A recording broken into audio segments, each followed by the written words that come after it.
بسم اللہ الرحمن الرحیم۔ السلام علیکم۔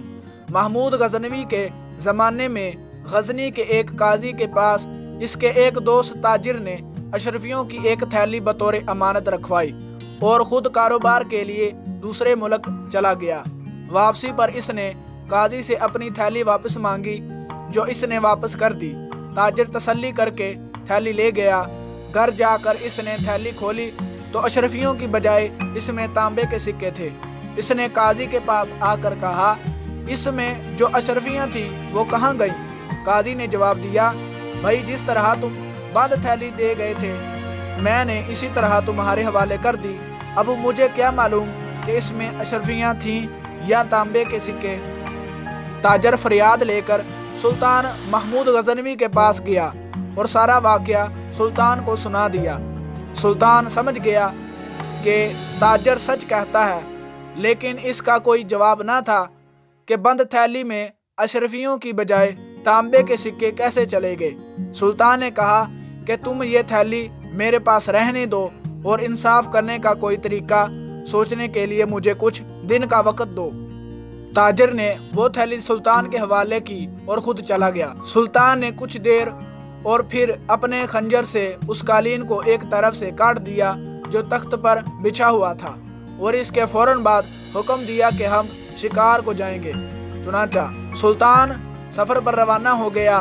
بادشاہ کی روانگی کے بعد جب وزیر وغیرہ واپس لوٹے تو وہ یہ دیکھ کر حیران رہ گئے کہ تخت شاہی کا قالین ایک طرف سے کٹا ہوا ہے۔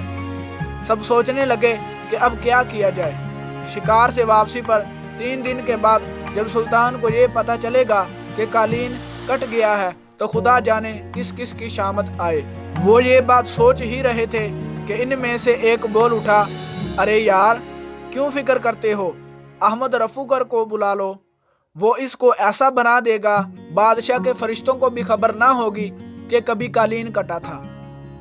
چنانچہ احمد رفوگر کو بلا کر اس سے کہا گیا کہ جس قدر جلد ہو سکے قالین کی اس طرح مرمت کر دو کہ کوئی یہ نہ جان سکے کہ اسے رفو کیا گیا ہے۔ احمد رفوگر نے یہ کام 2 دن میں مکمل کر دیا۔ تیسرے دن سلطان شکار سے واپس آیا تو اس نے قالین کو صحیح سلامت پایا۔ بادشاہ خود یہ نہ جان سکا کہ اسے کہاں سے رفو کیا گیا ہے۔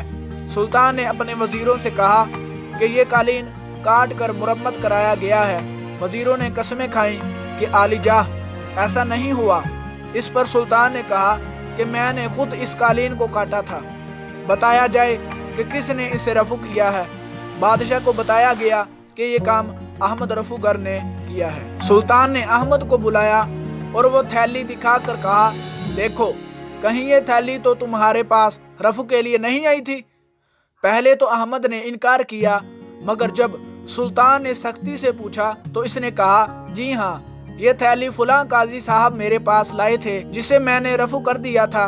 بادشاہ نے اسی وقت قاضی کو بلایا اور کہا کہ تاجر کی اشرفیاں فوراً واپس کر دو ورنہ تمہیں سخت سزا دی جائے گی۔ آخر قاضی نے وہ اشرفیاں لا کر بادشاہ کے سامنے پیش کر دیں، جو بادشاہ نے تاجر کے حوالے کر دیں۔ قاضی کے خلاف مقدمہ چلایا اور اسے سزا دلائی۔